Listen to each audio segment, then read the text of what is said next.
आज हम लोग डिस्कस कर रहे हैं जो आपको एक्सरसाइज दी थी 23.3। तो सबसे पहली प्रॉब्लम हमने यहाँ पे कंसिडर की हुई है, फर्स्ट प्रॉब्लम, लेकिन ये किससे रिलेटेड है। तो यहाँ देखो इलेक्ट्रिक फील्ड और मैग्नेटिक फील्ड, और एक पार्टिकल को सपोज करते हैं, ये पार्टिकल को वेलोसिटी दी जाती है, ये उसमें गिवन है।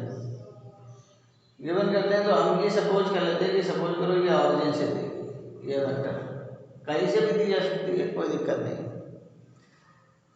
अब t=0 पे पार्टिकल की जो वेलोसिटी आपको दिख रही है v0 v0। तो सबसे पहले ये प्रॉब्लम देख के क्या याद आ रहा है कि F की वैल्यू जो फोर्स यहाँ पे हम लोग अप्लाई करेंगे वो QE plus QB cross B। मतलब हमारी प्रॉब्लम जो है लॉरेंज फोर्स पे बेस्ड है, क्योंकि यहाँ पे इलेक्ट्रिक और मैग्नेटिक फील्ड दोनों अप्लाई हो रहे हैं। क्लियर है चीज? जब दोनों अप्लाई हो रही हैं तो हमारे पास कौन सा फोर्स ये है, लॉरेंज फोर्स की वैल्यू यहाँ पे इस फोर्स पे बेस्ड है। इतनी बात तो समझ में। अभी तो देखो B की मिनिमम वैल्यू वेलोसिटी की बतानी है, find the minimum value of B। और क्या क्या निकालना है इसमें, find the minimum speed of the particle at time when happens to, और ये किस टाइम पे हैपन होगा वो निकालना है। हमारी प्रॉब्लम समझ में।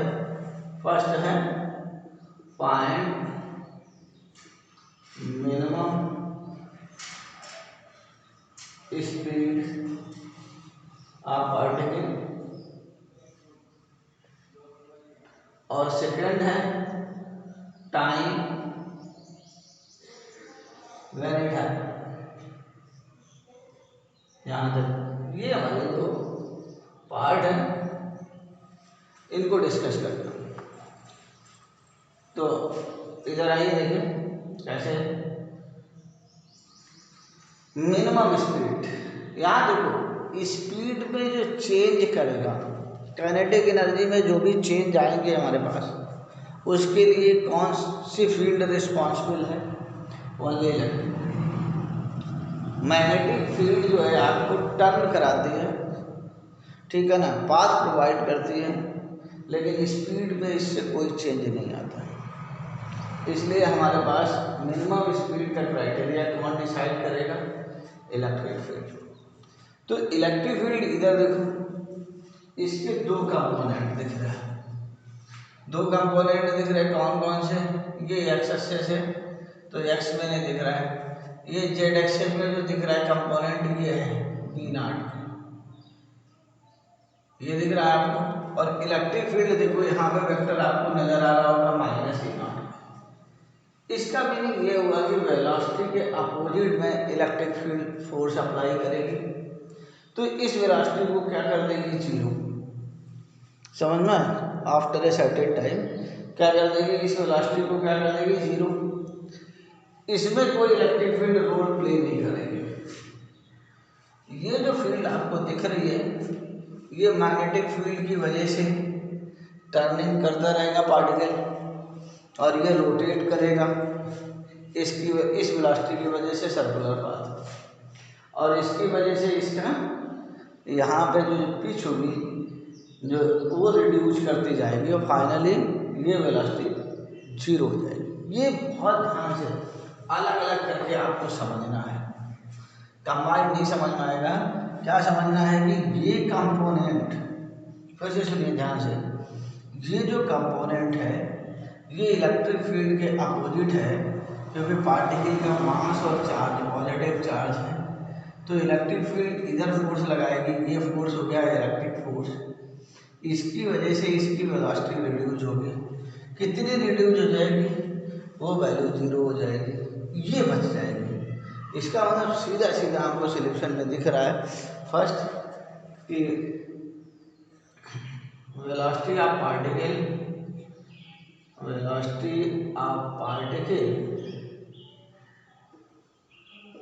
इन Z direction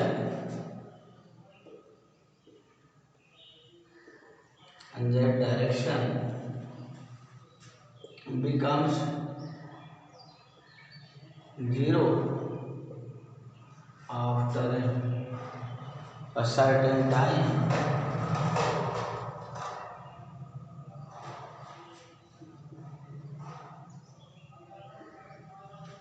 Due to opposite electric field,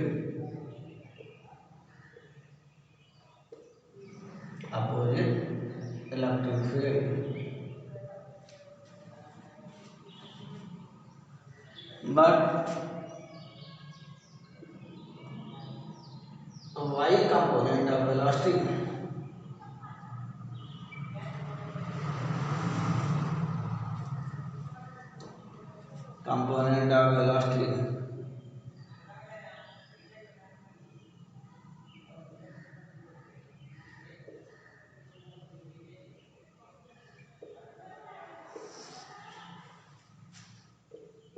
change, but speed remains same. Speed remain same. किस रीजन की वजह से? या मैग्नेटिक फोर्स डी डब्ल्यू या W magnetic this equal to F m dot d s this equal to 0. Magnetic force का work 0. तो अब आपको क्लियर हो गया होगा यहाँ से लाइन से कि क्या हो रहा है. तो हमारे पास बी मिनिमम आ गया. फर्स्ट पार्ट हमने यहीं से निकाल दिया. कितनी बच जाएगी? ये वाली. इसके ये डायरेक्शन चेंज हो जाएगी. ये जे है, जे से देखो यहाँ पे ये इसमें के डायरेक्शन में फील्ड है.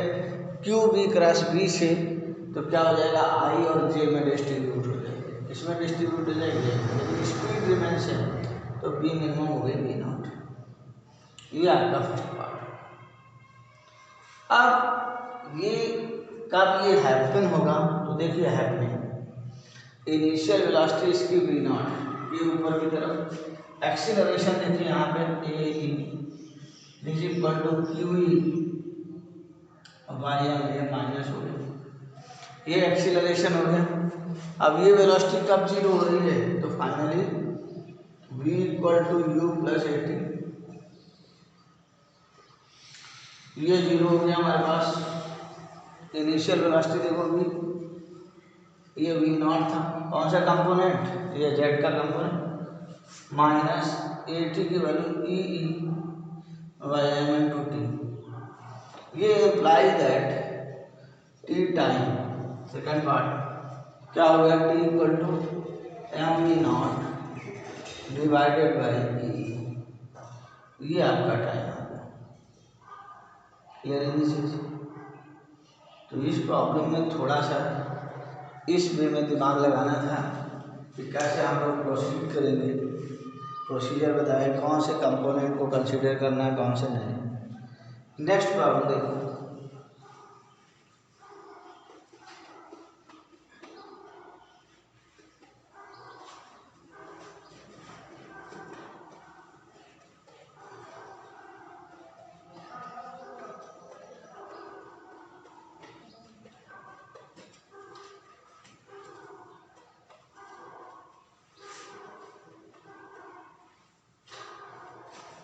सेकेंड प्रॉब्लम इसकी, problem number second.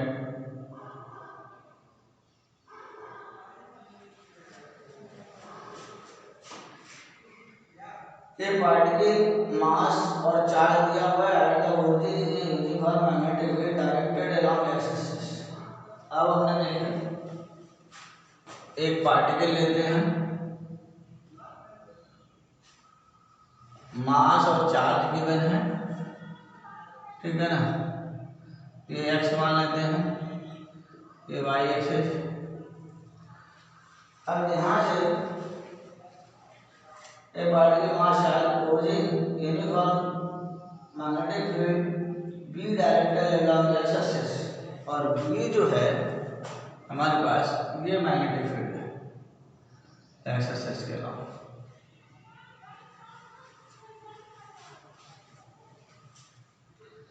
At time t equal to 0, it is given velocity v naught at an angle theta with the y axis in x y plane. अब देखो v naught वेलोसिटी इसको origin से दी गई है, ये 0 0 है और ये वैल्यू आपकी v naught है और ये एंगल y एक्सिस से थीटा है x y प्लेन, ये वेलोसिटी है v naught. Find the coordinate of the particle after one revolution. Find the coordinate of particle after one revolution. एक राउंड के बाद, ठीक है ना, इस पार्टिकल का कोऑर्डिनेट निकालना है.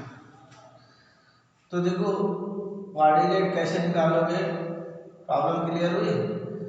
Find the coordinate of particle, coordinate a particle after one revolution. ये हमारे पास यहाँ देखो प्रॉब्लम से ही क्लियर हो रहा है कि ये आपका जो B है, B से ये 90 माइनस थीटा एंगल हो गया और 90 माइनस थीटा एंगल है, सिर्फ एक ही फील्ड दिख रही है. तो ये देखो हेलिकल पाथ बनाएगा और हेलिकल पाथ में b है तो इस डायरेक्शन की वेलोसिटी कांस्टेंट रहेगी. तो helical path with uniform pitch, तो मोशन हमें सबसे पहले इससे देख के पता लग गया कि मोशन कैसा होगा. मोशन ऑफ पार्टिकल मैंने जज कर लिया. क्या जज किया? Motion of particle helical path with uniform pitch. ये हमें क्राइटेरिया समझ में आ गया. इससे सबको क्लियर हुआ कि नहीं? क्योंकि जब मैग्नेटिक फील्ड से कोई एंगल थीटा बनता है, थीटा की वैल्यू 0, पाई और π/2 नहीं होनी चाहिए एक्सेप्ट दीज 3 वैल्यूज, एनी वैल्यू ऑफ थीटा. ये जो है हमारे पास जो पाथ होता है पार्टिकल का वो हेलिकल पाथ होता है और इसकी पिच जो होती है वो यूनिफॉर्म पिच कहलाती है. मीन्स ये हुआ कि मैग्नेटिक फील्ड के जो एलॉन्ग है पार्टिकल का मोशन, उस डायरेक्शन में उस पार्टिकल की वेलोसिटी कांस्टेंट रहती है, उसको भी पैरेलल बोलते हैं. अब यहाँ से देखो कैसे आप विजुलाइज करेंगे. इधर आइए बोर्ड पे ध्यान से देखिए कि इसके 2 कंपोनेंट हो जाएंगे. एक तो ये वाई डायरेक्शन का कंपोनेंट हमारे पास b cos थीटा हो गया और एक आपका एक्स एक्सिस में कंपोनेंट हो गया b sin theta. b sin theta b parallel का काम कर रहा है, b cos थीटा हमारा b परपेंडिकुलर का काम कर रहा है. दोनों चीजें क्लियर हुई? दोनों चीजें क्लियर होने की नहीं. इधर देखो b cos थीटा परपेंडिकुलर की वजह से ये ऐसे, ये सर्कमफ्रेंस पे ये इस तरीके से ऐसे सर्कुलर पाथ होगा y एक्सिस पे. तो y axis y z plane में जाएगा तो ये जेड होगी हमारे पास. बहुत ध्यान से देखना जरा, ये जेड है, ये y है. y में ऐसे वेलोसिटी दी, y जेड में ये देखो ऐसे करके फिर यहीं पे ऐसे दिख रहा है ना. अगर ये कंप्लीट सर्कुलर पाथ होता है तो ऐसे. अब इस पाथ को थोड़ा सा आगे बढ़ा दीजिए तो ये एक्स एक्सिस है ऐसे, ये पाथ ऐसे जाके ऐसे करके यूँ आ जाएगा और फिर इसी एक्स एक्सिस को टच करेगा. ये इसका मतलब क्या हुआ, एक रिवोल्यूशन के बाद वो फिर से क्या करेगा, एक्स एक्सिस को टच करेगा. और अगर एक्स एक्सिस को टच करेगा तो इसका मीनिंग ये हुआ कि उसके पास एक्स कोऑर्डिनेट होगा. यहाँ कोऑर्डिनेट निकालना, तो कोऑर्डिनेट कौन सा होगा, सिर्फ एक्स. और एक्स कोऑर्डिनेट एक टाइम पीरियड में कितना मूव कर जाएगा ये, तो देखो एक्स कोऑर्डिनेट हमारे पास कितना आ जाएगा, एक्स की value b parallel into capital T time period. b parallel आपको देखा यहाँ पे कितना आ रहा है, b sin थीटा. और टाइम पीरियड हमें पता है कितना होता है, 2πm/2. तो ये हमारे पास आ रहा है, ये एक्स कोऑर्डिनेट हो गया वाई कोऑर्डिनेट और जेड कोऑर्डिनेट में एक रिवॉल्यूशन के बाद कोई कोऑर्डिनेट नहीं होगा, क्योंकि एक सर्किल कंप्लीट करता है। ऐसे देखो, एक सर्किल कंप्लीट करता है तो फिर से ओरिजिन पे ही आ जाएगा। इस सर्किल को इसके लंब बढ़ा देना है, इस पॉइंट को, तो फिर से ये इसी एक्सेस पे आएगा। इसका मीनिंग वाई कोऑर्डिनेट इसका 0 हो जाएगा और जेड कोऑर्डिनेट 0 हो जाएगा। क्लियर? इसलिए बहुत सिंपल वे में कैसे आप रिड्यूस करेंगे अपनी प्रॉब्लम को, कैसे हम सोचना शुरू करेंगे, हमें कैसे स्ट्राइक करेगा। तो हमें कैसे स्ट्राइक करेगा यहाँ पे कि इसके वाई कंपोनेंट और x component, parallel to field और परपेंडिकुलर फील्ड, दोनों कंपोनेंट को अलग अलग पार्ट्स में डिवाइड कर लेते हैं। जब दोनों कंपोनेंट अलग पार्ट्स में डिवाइड हो गए तो जो वाई कंपोनेंट है उसकी करस्पॉन्डिंग सर्कुलर पाथ, और जो ये मैग्नेटिक फील्ड के अलॉन्ग कंपोनेंट है उसके लिए इसका उसी लाइन में, उसी डायरेक्शन में प्रोसीड करना। अब इसके सर्किल को ऐसे बढ़ाएंगे तो सर्किल देखिए फिर से ओरिजिन को टच करेगा, तो एक रिवॉल्यूशन होता है। इसका मतलब अब एक रिवॉल्यूशन में स्क्रू जैसे सोचिए, इसको आगे भी बढ़ाते रहिए तो ऐसे करके आएगा, फिर से ये किसको टच करेगा, एक्स डायरेक्शन, तो एक्स कोऑर्डिनेट एग्जिस्ट करेगा, ये आ गया, वाई कोऑर्डिनेट 0, जेड कोऑर्डिनेट 0। ये बहुत सिंपल वे में सोचिए, अपने आप आपको समझ आ जाएगा ऐसे आप लोग प्रॉब्लम को सॉल्व करेंगे।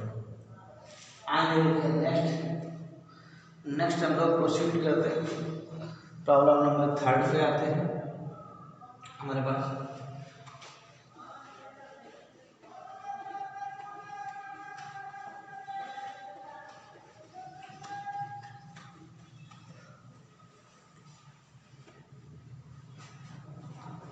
देखो प्रॉब्लम नंबर 3 हमारे पास,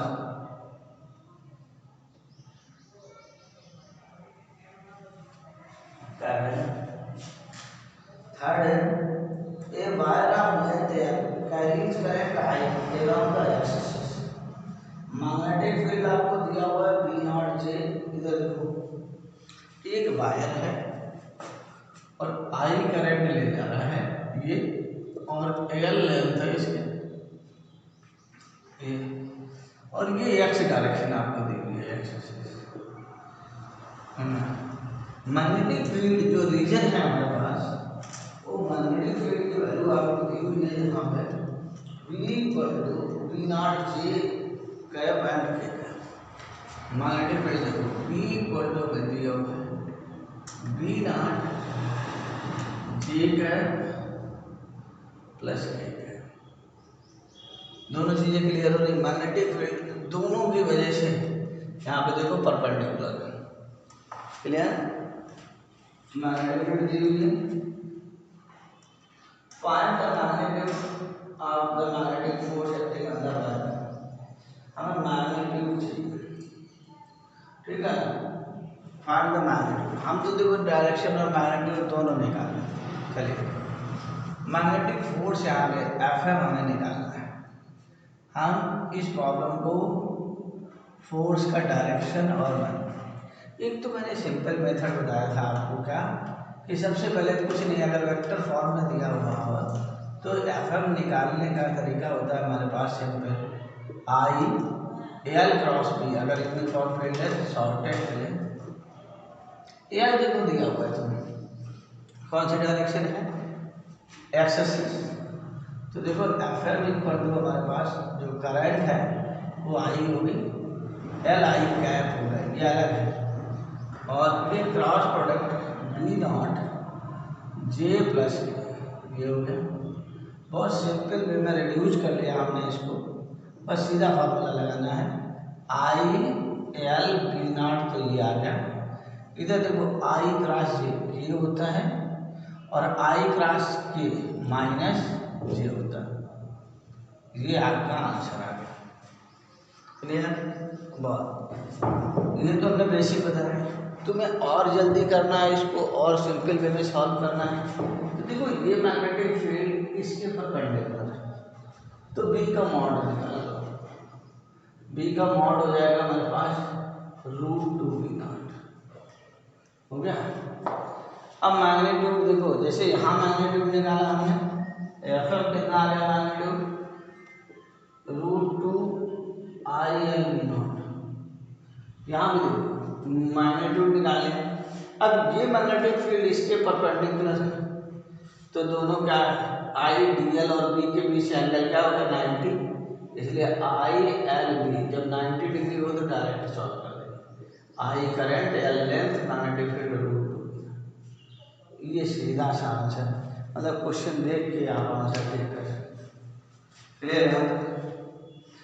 अब हमारी नेक्स्ट प्रॉब्लम पे आते हैं, हम लोग प्रोसीड करते हैं।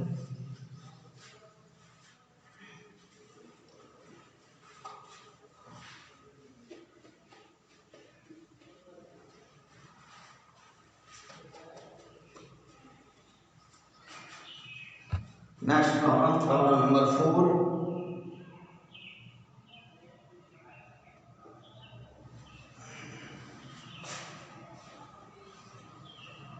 In the above problem, there is a sudden change in magnetic field electrons. 4 number कितना इजी प्रॉब्लम है कि प्रॉब्लम वही है, B की value V not I plus J plus K दिया हुआ।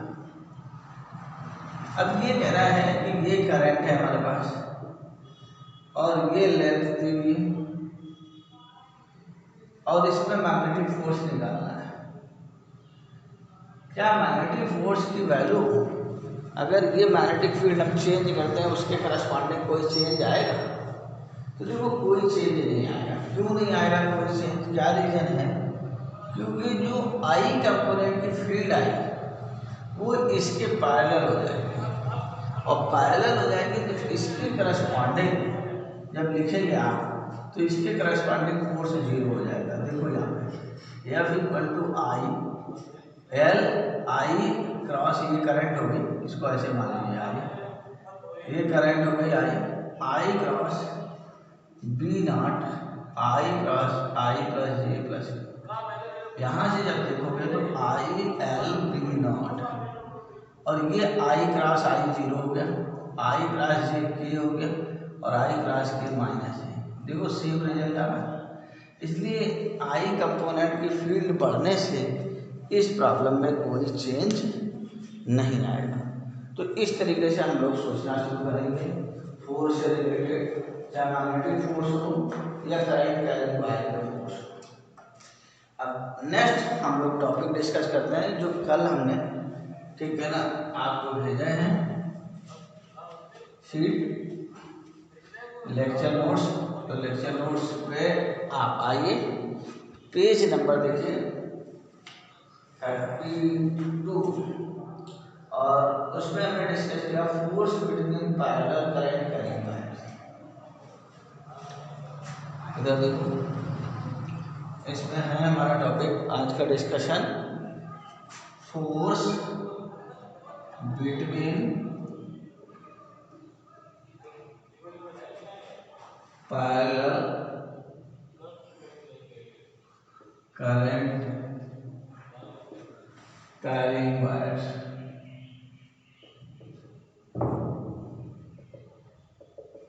ये यहाँ पे देखो हमने एक वायर ये ले लिया और एक वायर ये ले लिया। सपोज करो करंट की डायरेक्शन में से I1 एक की, ये करंट हमने मान लिया I1 है, ये करंट I2 है और जो इनके बीच का गैप है, अब ये पैरेलल वायर्स है, देखा ना, 2 पैरेलल वायर।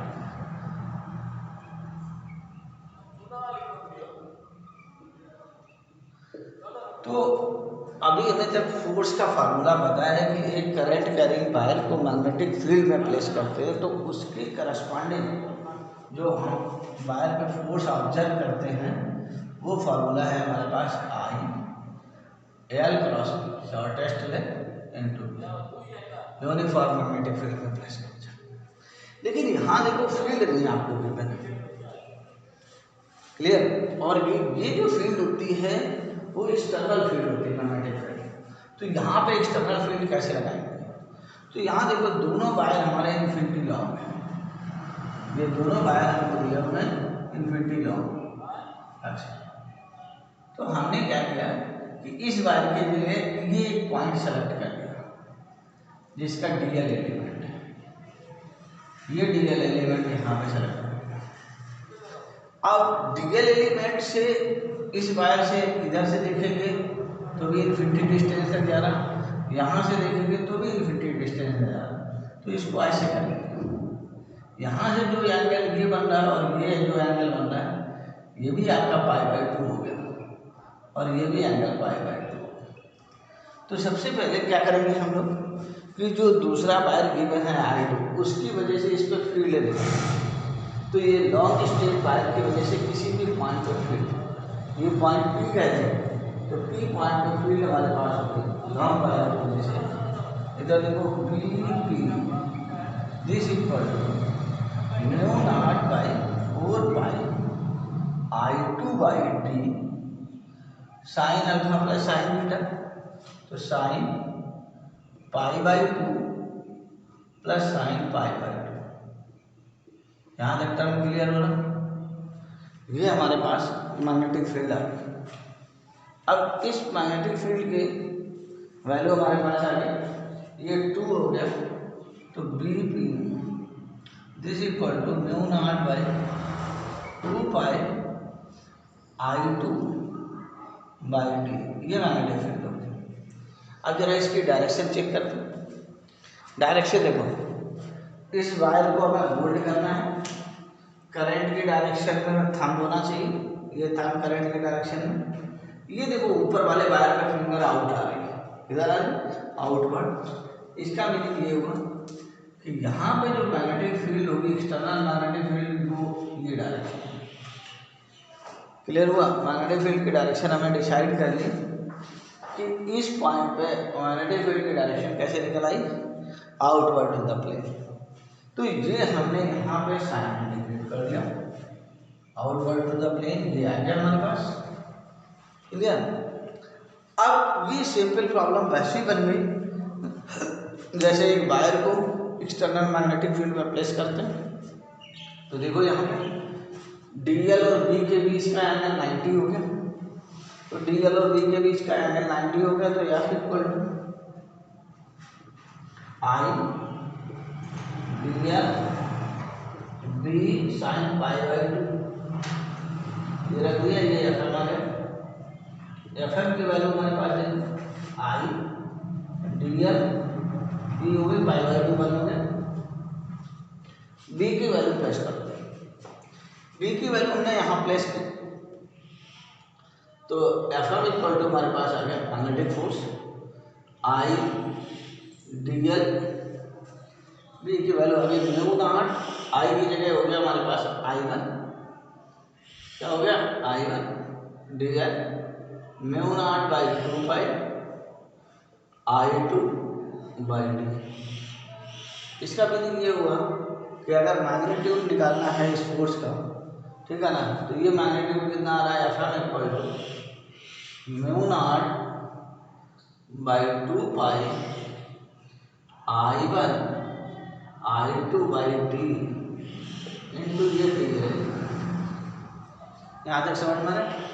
तो अगर ये DF लिख लें, स्मॉल फोर्स लिख लें, तो ऐसे आ जाएगा। तो अगर किसी पर्टिकुलर पार्ट पे फोर्स निकालना है इस यूनिफॉर्म फील्ड की वजह से, तो ऐसे निकालेंगे।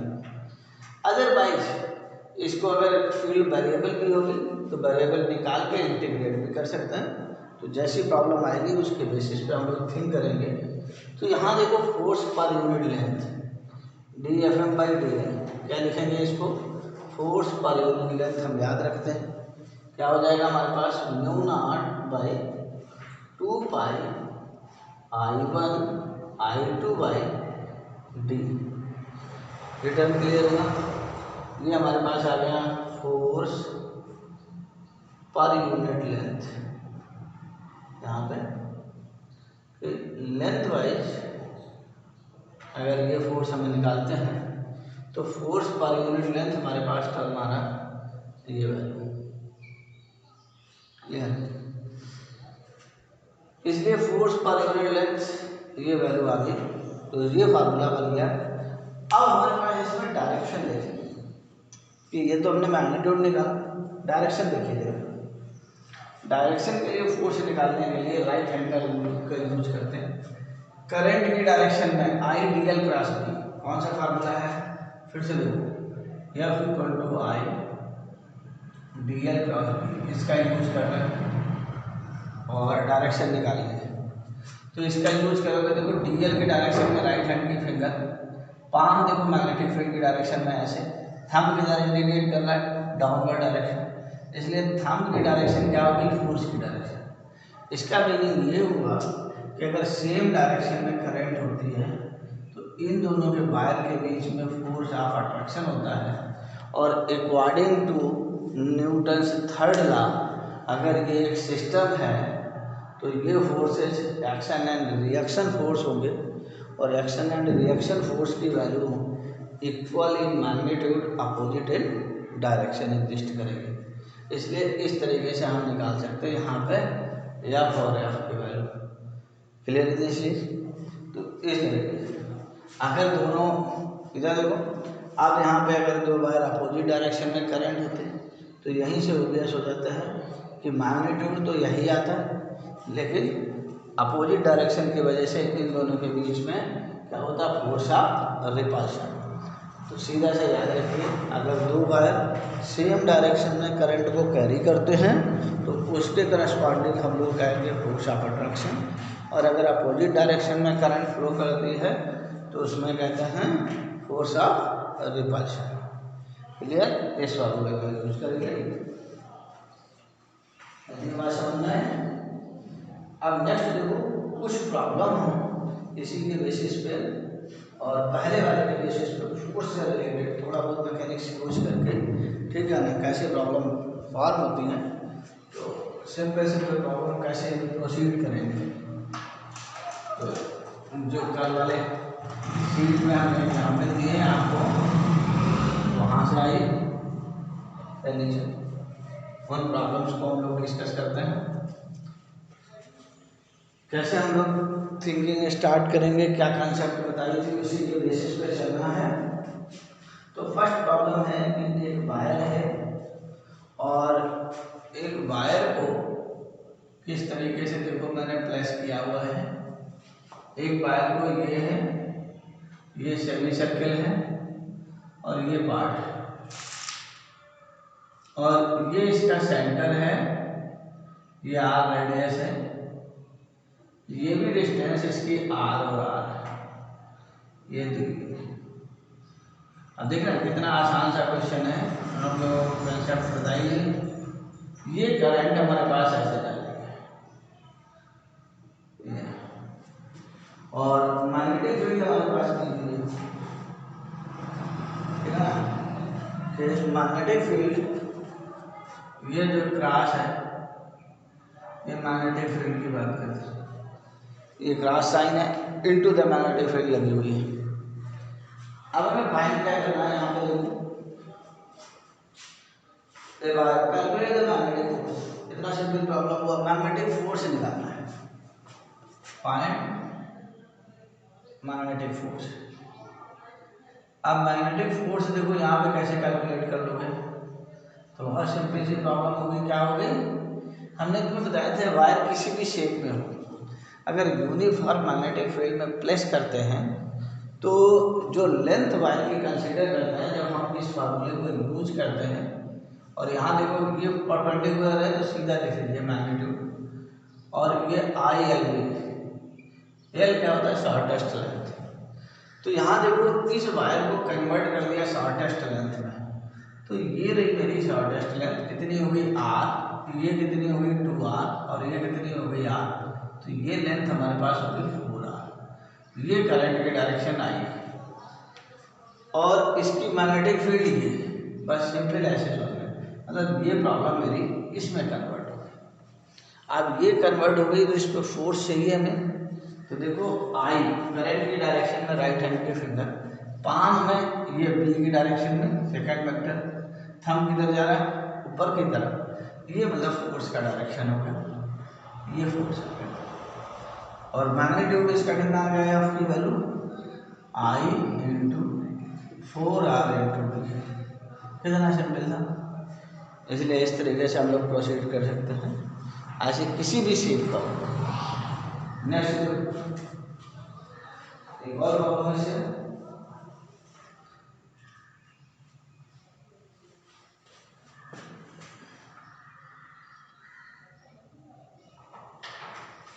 यहाँ देखो ये स्क्वायर दिया हुआ है और इस स्क्वायर में करंट के 3 वायर इस तरीके से दिए हुए हैं।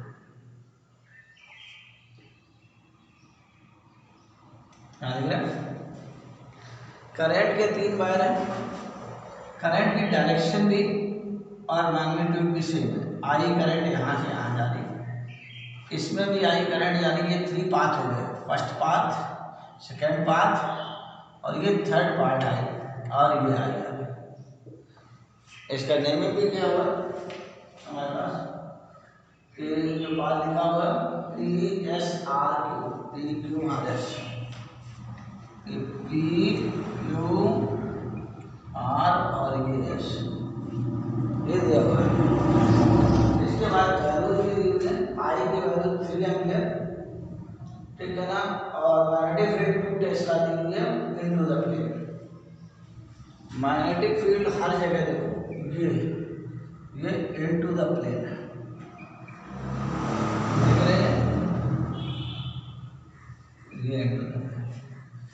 करंट की value I equal to 3 ampere, ये करंट है आपके पास, और मैग्नेटिक फील्ड की वैल्यू दी हुई है 2 टेस्ला, ये मैग्नेटिक फील्ड। क्लियर है दीजिए,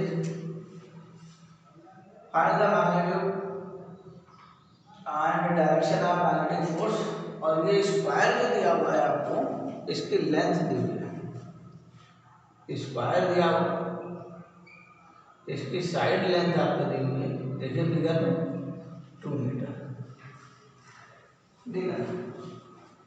अब इस पूरे सिस्टम में मैग्नेटिक फोर्स निकालना है, क्या आपको कैलकुलेट करना है मैग्नेटिक फोर्स।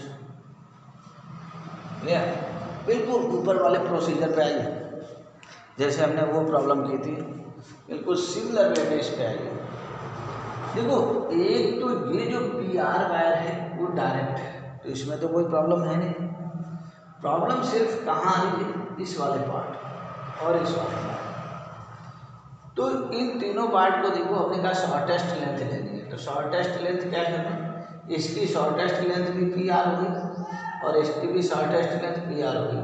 तो इस प्रॉब्लम को सॉल्व करने के लिए ये 3 वायर हो गए आपके, PR PR PR, ये 3 ऐसे हो गए, और सबकी ये वैल्यू है, ये पॉइंट P है तीनों के, और ये हमारे पास ये तीनों, ये सपोज करो ज्वाइन कर दिया ऐसे, और ये तीनों की करंट ऐसे जा रही है, I और ये Q। तो देखो इस प्रॉब्लम का रिडक्शन होगा, और ये हमारे पास मैग्नेटिक फील्ड दी हुई है हर जगह इनटू द। अब डायरेक्शन देखो अपने आप आ जाएगी, IDL क्रॉस B, कौन सा फार्मूला आपने अप्लाई किया, F equal to IDL cross B, इस फार्मूले को यूज किया। DL देखो करंट की डायरेक्शन में फिंगर, और पाम देखो क्रॉस साइन के साथ इनटू द प्लेन, थंब किधर जा रहा है ऊपर, इसके मतलब तीनों में फोर्स की डायरेक्शन हमारे पास, ये फोर्स आ रहा है, क्लियर दिस इज, ये फोर्स आ रहा है, ये फोर्स आ रहा है, ये फोर्स की डायरेक्शन हो गई, यहाँ पे ये फोर्स की डायरेक्शन हो गई। F की वैल्यू आ गई हमारे पास, कितनी आ गई, F इक्वल टू IL, देखो तीनों को एक साथ कर दें, तो पहले L लेंथ इनटू B और 3 से मल्टीप्लाई करें। L की वैल्यू देखो यहाँ से, ये 2 मीटर है, तो ये राइट एंगल है, तो 2 और 2 राइट एंगल हो गया π/2, तो ये हो गया √2। तो L की वैल्यू यहाँ से हम देख सकते हैं √2 मीटर हो गई। I की वैल्यू रखिए, I की वैल्यू आपकी आ गई 3 एम्पियर, 3 × 3 × √2, B की वैल्यू 2, कितना आंसर हो गया, ठीक है ना, 9 तो 18 आ गया 18√2 न्यूटन। क्लियर? तो इस तरीके से हम लोग कैलकुलेट कर सकते हैं। ये वैल्यू आ गया हमारे पास, ठीक है ना।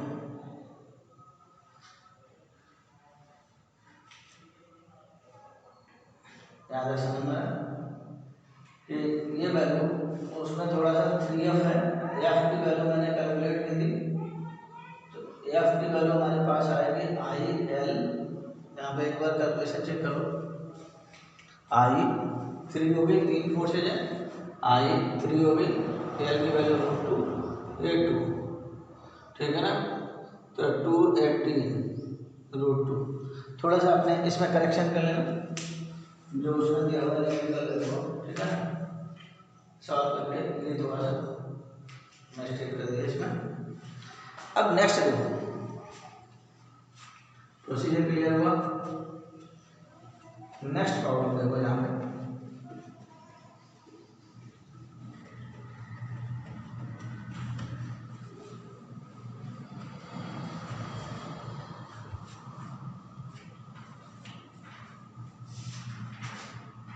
नेक्स्ट प्रॉब्लम है a rod of mass 10 gram and length 25 centimetre.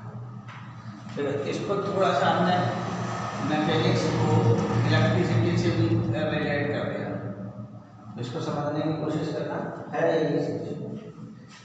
तो इसमें क्या दिया हुआ है, पहले फिगर देखो आप, फिगर में एक ये है, ठीक है ना, रूफ वगैरह, और यहाँ से 2 स्प्रिंग ये लगी हुई है, और ये 2 स्प्रिंग से एक रॉड इस तरीके से कनेक्टेड है।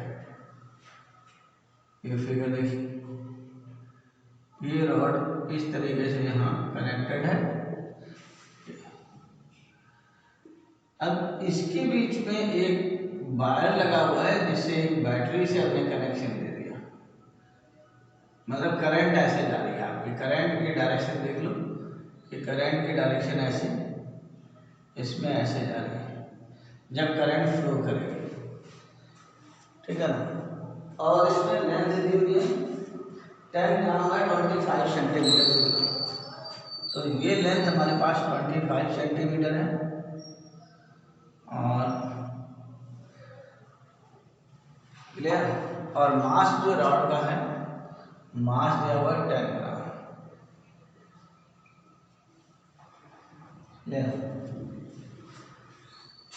10 ग्राम की रॉड है, 25 सेंटीमीटर लेंथ है, when the rod is in equilibrium then extension of each spring is 4 centimetre. इधर देखो, at equilibrium, ये इक्विलिब्रियम के कंसेप्ट हमने लगा दी। Extension of each spring is 4 centimetre. यहाँ तक समझ में आ रहा? यहीं से आप देखो कि इक्विलिब्रियम में एक्सटेंशन दिया हुआ है, तो इसी प्रोसीजर प्रॉब्लम के बाद में पढ़ेंगे। यहाँ से क्या क्लू मिल रहा है हमको कि इक्विलिब्रियम है, तो इक्विलिब्रियम में इसका फ्री बॉडी डायग्राम ड्रॉ करते हैं। तो रॉड का ये हमने देखो यहाँ पे फ्री बॉडी डायग्राम ड्रॉ कर दिया, ये वेट आ गया, ये 2 स्प्रिंग फोर्स आ गए KX KX, क्लियर। इक्विलिब्रियम में क्या होता है कि F net this equal to 0 at equilibrium, ये हमने यहाँ मेंशन कर दिया। यहाँ तक समझ में आ रहा है प्रोसीजर।